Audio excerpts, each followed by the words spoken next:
Hi hello friends, welcome back to my channel. ఈరోజు కొత్త recipe motichoor laddu అండి.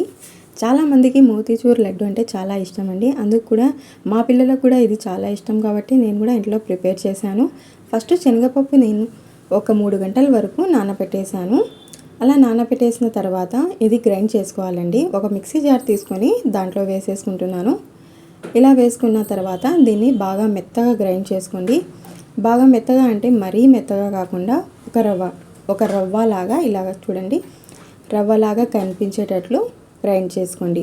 ఇలా గ్రైండ్ చేసుకున్న తర్వాత ఆయిల్ వేడి చేసుకున్న తర్వాత బజ్జీల్లాగా ఇలా చిన్న చిన్న బజ్జీల్లాగా వేసుకోండి. ఇలా వేసుకొని బాగా కొంచెం ఫ్రై చేసుకొని రెడ్గా అయ్యేంత వరకు కాకుండా కొంచెం మీడియం ఫ్లేమ్లో పెట్టేసి వేడి చేసుకొని ఫ్రై చేయండి. ఇలా ఫ్రై చేసుకున్న తర్వాత ఈ బజ్జీల్లాగా ఫ్రై చేసుకున్న తర్వాత తీసేసి దీన్ని మనము ముక్కలుగా కట్ చేసుకొని మిక్సీ జార్లోకి వేసుకొని గ్రైండ్ చేసుకుంటే బాగుంటాయి. ఇలా చూడండి, ఇప్పుడు ఇలా ఫ్రై చేశాను కదా, ఇలా కొంచెం తుంచి చూడండి ఎలా ఉందో, లోపల ఏమైనా పిండిలాగా ఉందో.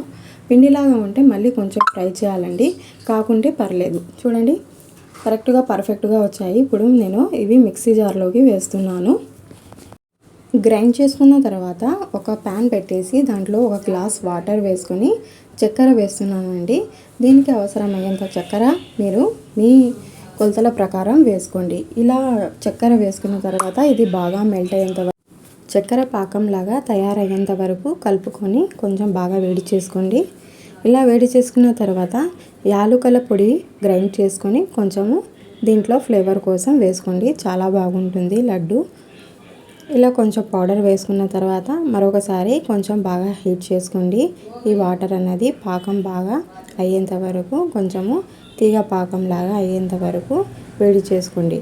ఆ తర్వాత దీనికి ఫుడ్ కలర్ యాడ్ చేస్తున్నాను నేను. మనకు ఆరెంజ్ కలర్ కాబట్టి ఆరెంజ్ కలర్ వేసుకుంటే మోతీచూర్ లడ్డు ఆ కలర్లోనే ఉంటుంది కాబట్టి ఈ కలర్ వేసుకున్నాను. ఇలా మొత్తం బాగా మిక్స్ చేసుకొని స్టవ్ ఆఫ్ చేసేయండి. ఆ తర్వాత మనము ఇలా గ్రైండ్ చేసుకున్న పదార్థము దీంట్లో వేసేసుకొని ఇలా బాగా మిక్స్ చేసుకుందాము. ఇప్పుడు మనం మోతీచూర్ లడ్డు తయారు చేసుకోవడానికి రెడీ అయినట్టే. ఇంకా దాని తర్వాత మనము ఒక ప్యాన్ పెట్టేసుకొని ఆయిల్ కాకుండా నెయ్యి వేసుకొని నెయ్యిలో ఈ డ్రై ఫ్రూట్స్ అనేవి కొంచెం ఫ్రై చేసుకొని పక్కనే తీసేయండి.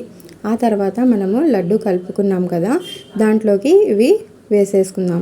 దాని తర్వాత మనము లడ్డులాగా రౌండ్గా ఇలా తీసుకొని ఎక్కువగా మెత్తగా, కొంచెం బాగా మెత్తగా అయ్యేంత వరకు ప్రెస్ చేయకుండా లైట్గా ప్రెస్ చేసుకుంటూ లడ్డులాగా తయారు చేసుకోండి. అంతే అండి, చాలా ఎంతో ఈజీగా, చాలా టేస్టీగా, సింపుల్గా ఈ మోతీచూర్ లడ్డు అనేది రెడీ అండి. ఇప్పుడు నా ఛానల్ ఇంతవరకు చూస్తూ కూడా సబ్స్క్రైబ్ చేయని వారు ఎవరైనా ఉంటే ప్లీజ్ సబ్స్క్రైబ్ చేసుకోండి, లైక్ చేయండి.